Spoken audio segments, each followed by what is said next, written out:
You, Joint Force, are warriors on the front line. This is your moment. This is the generational turning point America has waited for since 1979, and since the rudderless wars of hubris, my generation, our generation, endured. Di pangkalan militer Amerika Serikat di Bahrain dan Uni Emirat Arab, perintah sudah dikeluarkan. Siapkan 20.000 pasukan dalam kesiapan tempur penuh untuk operasi di Selat Hormuz. Truk-truk pengangkut tiba di barak saat fajar menyingsing. Para prajurit bergerak dengan tujuan yang teguh, memuat ransel berisi seragam cadangan, perlengkapan kebersihan, perlengkapan pertolongan pertama, ransum, dan kebutuhan pribadi. Mereka diberitahu bahwa mereka akan menuju Timur Tengah untuk jangka waktu yang tidak ditentukan. Tidak ada yang bertanya. Mereka hanya naik ke truk dan melaju menuju lapangan terbang.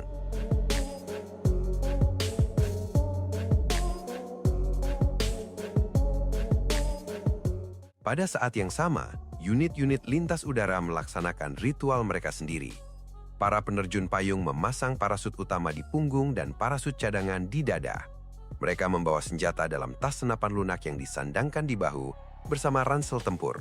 Berbaris dalam 2 barisan panjang, mereka melangkah menuju pesawat C-117 Globemaster III yang menunggu di landasan dengan pintu ram terbuka.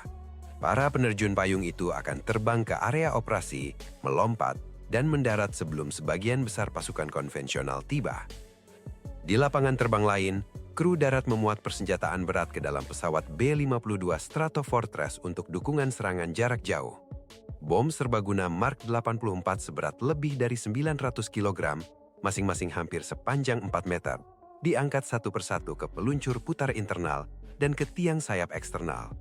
Forklift dan petugas pemuat bom memandu tiap senjata ke posisinya, mengunci kait pemasangan, menghubungkan kabel pengaktifan, lalu mengamankan semuanya.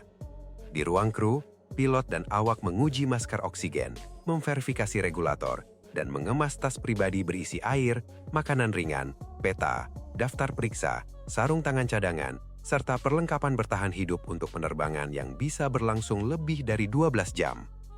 Ketika panggilan datang, kru berjalan keluar menuju pesawat pembom, menyimpan perlengkapan, naik ke dek atas, dan duduk di kursi pelontar. Ke-8 turbofan berputar satu demi satu.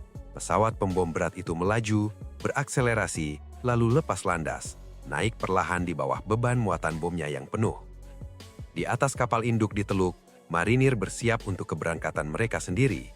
Helikopter CH-53E Super Stallion terparkir di dek penerbangan dengan baling-baling terlipat.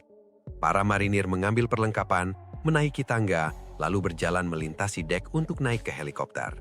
Baling-baling dibuka, mesin dinyalakan, dan helikopter-helikopter besar itu lepas landas, menuju pedalaman untuk bergabung dengan unit-unit di garis depan. Di lapangan udara sekutu di seluruh wilayah, helikopter UH-80 Black Hawk terbang berpasangan dan berkelompok, mengangkut pasukan tambahan dari pangkalan transit menuju posisi terdepan yang lebih dekat ke selat. Penerbangan itu singkat, konstan, dan tepat. Mendarat, menurunkan, terbang kembali, menjemput lebih banyak lagi, dan terus berulang. Ketika pesawat C-117 yang membawa pasukan terjun payung mencapai zona pendaratan di dekat Selat Hormuz, para instruktur memberi perintah. Pasukan berdiri, memasang parasut, memeriksa tali statis, lalu mulai melompat satu persatu. Parasut-parasut mekar dalam barisan panjang di belakang pesawat.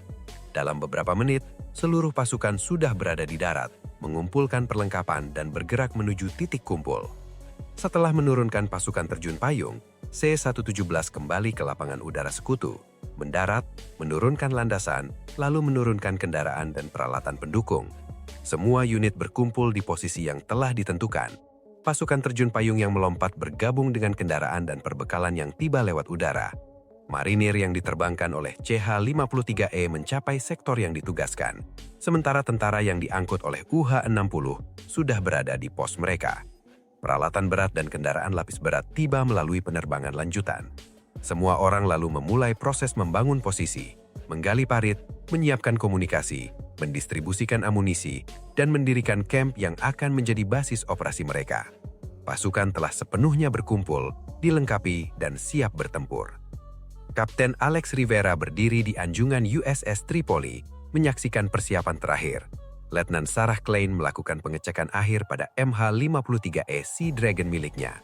Kepala Bintano Marcus Hayes memberi arahan terakhir untuk tim Rangernya. 20.000 marinir dan Ranger Amerika Serikat kini berada di posisi masing-masing. Perintah dikeluarkan. Serangan terhadap situs misil pantai Iran dimulai. Gelombang pertama menghantam pantai, ditopang oleh tembakan perlindungan dari helikopter tempur. Pasukan berhamburan keluar dari LCAC dan bergegas ke pedalaman. Kepala Hayes memimpin Rangernya menyusuri pantai menuju situs misil pertama. Letnan Klein membelokkan Sea Dragon-nya dengan tajam dan melepaskan tembakan roket yang tepat.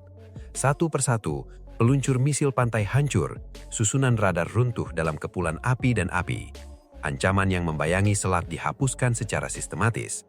Gelombang demi gelombang bergerak lebih dalam, dan kompleks misil utama kedua jatuh di bawah serangan terkoordinasi yang sama. Saat matahari mulai terbenam, setiap situs misil pantai di sekitar Selat Hormuz telah dinetralisir.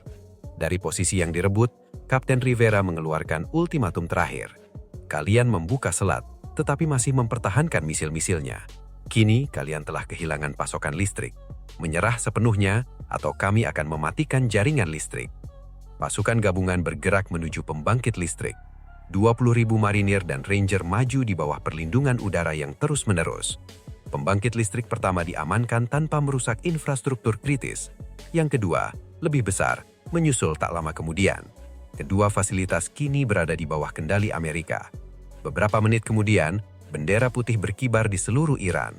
Penyerahan diri penuh diumumkan. Ancaman misil pantai lenyap, pembangkit listrik tetap utuh. Selat Hormuz terbuka dan aman untuk selamanya. Sinar matahari keemasan menyinari medan yang direbut saat Kapten Rivera berjalan di antara pasukannya, berjabat tangan dengan Letnan Klein dan Kepala Bintaro Hayes. Kelelahan bercampur dengan kebanggaan murni di setiap wajah. Bendera Amerika berkibar tinggi di menara kontrol utama. 20.000 marinir dan Ranger Amerika berdiri tegak, menyaksikan kapal-kapal dunia berlayar bebas kembali melalui selat yang telah mereka amankan.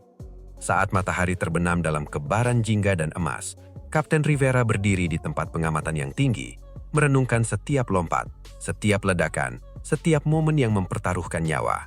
Beban komando perlahan terangkat.